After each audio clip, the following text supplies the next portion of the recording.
તંત્ર દ્વારા ખેડૂતોને લઈને નિર્ણય તો લેવામાં આવ્યો અને કાંતિ અમૃતિયા દ્વારા હવે આ બાબતને લઈને એક નિવેદન પણ આપવામાં આવ્યું છે, પરંતુ આ ખેડૂતો માટે સૌથી મોટો પડકાર અને ખાસ કરી અને હવે ખેડૂતોની સામે કાંતિ અમૃતિયાને સૌથી મોટો પડકાર એ જ રહેશે કે આ ઉપવાસ આંદોલનનો અંત કેવી રીતે લાવવો. શું છે સમગ્ર મામલો એની વિગતે ચર્ચા કરીશું. નમસ્કાર, હું છું ઉજ્જવલ અને આપ જોઈ રહ્યા છો નિર્ભય ન્યૂઝ.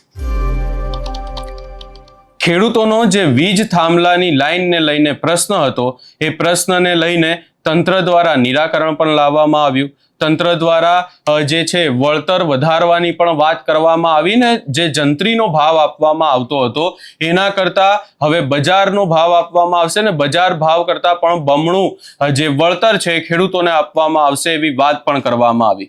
પરંતુ અહીંયા વાત એ કરવી છે કે મોરબીના જેતપરમાંથી જે ખેડૂતોનું આંદોલન શરૂ થયું અને આ આંદોલનને લઈને હાલ દેશવ્યાપી ચર્ચાઓ થઈ રહી છે.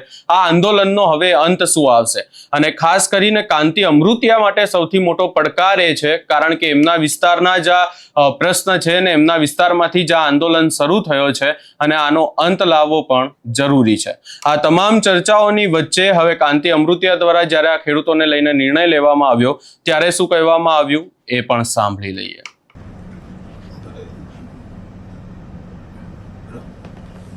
આજે અતિ આનંદની વાત છે કે રાજ્ય સરકારે એક જે નિર્ણય લીધો છે ખેડૂત માટે એ બહુ સારો નિર્ણય લીધો છે.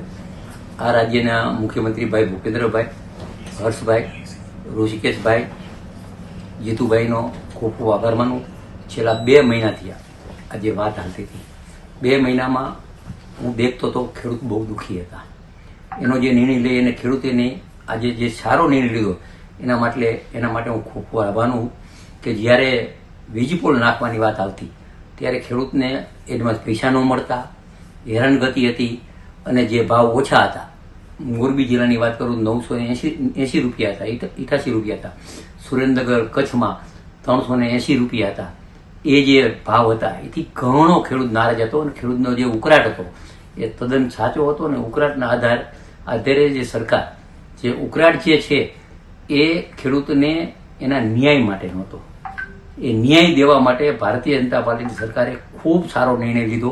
છેલ્લા 2 મહિનાથી આ મુખ્યમંત્રીને મળવાની વાત હાલતી હતી, મળતા હતા, હર્ષભાઈને મળતા હતા, ખૂબ સારી રીતે વાતચીત કરી અને છેલ્લા આ પ્રોસિજર છે છેલ્લા 1.5 મહિનાથી જે પ્રોસિજર કરવાની હતી કારણ કે ખેડૂતના હિત માટેનો કાયમી પ્રશ્નો હલ થાય અને કાયમી ખેડૂતને ન્યાય મળે એવો જે આ નિર્ણય લીધો ખૂબ ખૂબ હું સરકારનો આભાર માનું. ખેડૂતને પણ મારી નમ્ર વિનંતી છે કે આ નિર્ણય ખૂબ સારો લીધો. તમે જે મનમાં ધારો છો ને એથી ઓછામાં ઓછા 2.5 થી 3 ગણા પૈસા મળશે.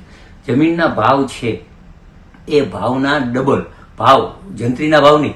કોઈ પણ ગામ હોય તો જમીનના 15 લાખ રૂપિયા ભેગા હોય, 25 લાખ હોય, 30 લાખ હોય. જમીનના ખૂબ ભાવ વધી ગયા.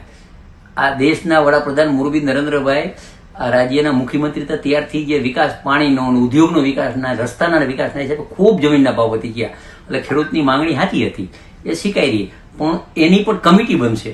કલેક્ટર, ખેડૂત, કંપની અને એ કમિટી જિલ્લાવાઇઝ બની અને ખેડૂતને પૂરેપૂરો ન્યાય મળશે એવી મને આત્મવિશ્વાસ છે અને સરકાર તરફથી ખૂબ હું ખુશી છું. છેલ્લા 2 મહિનાથી આ 2 કોર મારે, 1 કોર ખેડૂત, 1 કોર સરકાર, 2માં બેઠો હતો. મેં પણ ઘણી વાર દાંત કાઢતા કીધું સરકારમાં કે સાહેબ હવે મારો વજન ઘટતો જાય, 2.5 કિલો વજન ઘટ્યો, ઓપરેશન ગિલન ન ઘટ્યો. એટલે દાંત કાઢતા કહેતા કે હવે વજન વધારશે તમારો અને મારો વજન હવે. અહીંયા કાંતિ અમૃતિયા કહી તો રહ્યા છે કે ખેડૂતો 2 મહિનાથી હેરાન હતા, સરકારે ખેડૂતોનું સાંભળ્યું, પરંતુ અમે અહીંયા કાંતિ અમૃતિયાને પણ એવું કહેવા માંગીએ છીએ કે જ્યારે આખી બાબતને લઈને વિરોધ ચાલી રહ્યો હતો ત્યારે તમે જ ક્યાંક ને ક્યાંક વાત કરી રહ્યા હતા કે તંત્ર દ્વારા હાલ પણ જે વળતર આપવામાં આવી રહ્યું છે એ સારું છે ને, પરંતુ હવે સારી વાત છે કે ખેડૂતો માટેનું વળતર વધારવામાં આવ્યું છે અને કાંતિ અમૃતિયા દ્વારા અહીંયા હવે ખેડૂતોને લઈને વાતો કરવામાં આવી રહી છે. પરંતુ સૌથી મોટો પડકાર એમની સામે એ જ છે કે મોરબીના જેતપરમાં જે ઉપવાસ છાવણીમાં ખેડૂતો બેઠા છે એ વિરોધનો અંત આવે. આ સમગ્ર બાબતે હવે જોવાનું રહેશે કે આગામી સમયમાં શું થાય છે. તમારો શું અભિપ્રાય છે અમને કમેન્ટ કરી જરૂર જણાવશો ને અમારી ચેનલ નિર્ભય ન્યૂઝને લાઇક, શેર, સબસ્ક્રાઇબ કરવાનું ભૂલશો નહીં.